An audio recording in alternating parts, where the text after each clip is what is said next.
Let's start by seeing how Intrepid looks to a programmer who already knows the traditional Python data analysis stack. Here's a real Python code fragment, not written by us. It comes from one of the DARPA machine learning benchmarks and is called Sinkhorn WMD. It involves both dense and sparse matrix objects. Through operator overloading, the libraries that operate on these objects allow the code to closely resemble the mathematical notation you would see in the pencil and paper algorithm. For Intrepid, one key goal is to provide an incremental path to performance through lightweight annotations and targeted abstractions. So for instance, here we add dense matrix type annotations. These use standard Python syntax with Intrepid-specific multidimensional array types. Intrepid also implements a sparse matrix API. That includes a type annotation shown in lines 3 and 4, as well as a constructor in line 6.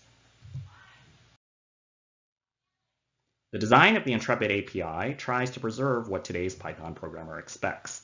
There are a few small changes which allow our compiler to do high-level performance optimization. Nevertheless, we hope you'd agree that the annotation burden is small. Indeed, as part of our ongoing work, we're refining the API and extending the compilation system to reduce that burden even more. So here's an example of what you might write in a future version of Intrepid. As a point of comparison, here's what the same kernel looks like in Julia. That's another popular language for numerical computing. So the style and syntactic weight of programming in Intrepid and Julia are roughly the same. So a natural next question might be, how does the performance among the Julia, Python, and Intrepid versions compare?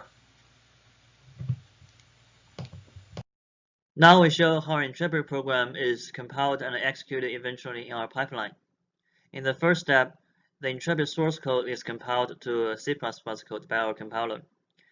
This slide shows an example Intrepid source code and also the generated C++ code for that.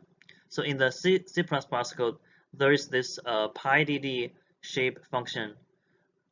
That is a library function that returns the shape of a given array. So Intrepid arrays can also work with NumPy arrays without copying the data in the C++ code. After going through the front end, we perform a number of high-level optimizations, which we will get into in the next slide.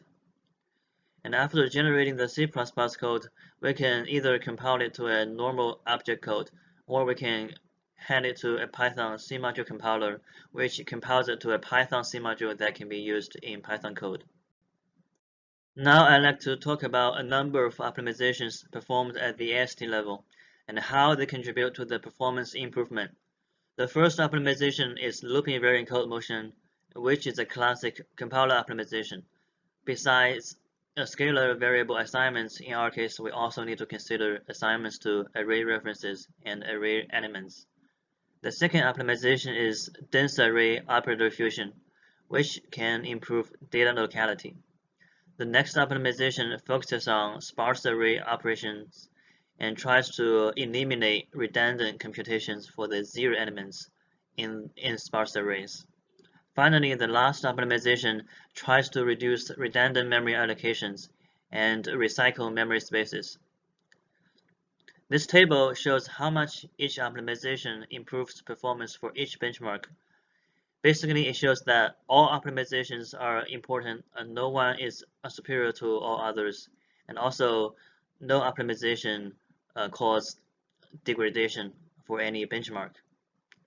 And the paper has more details for the optimizations.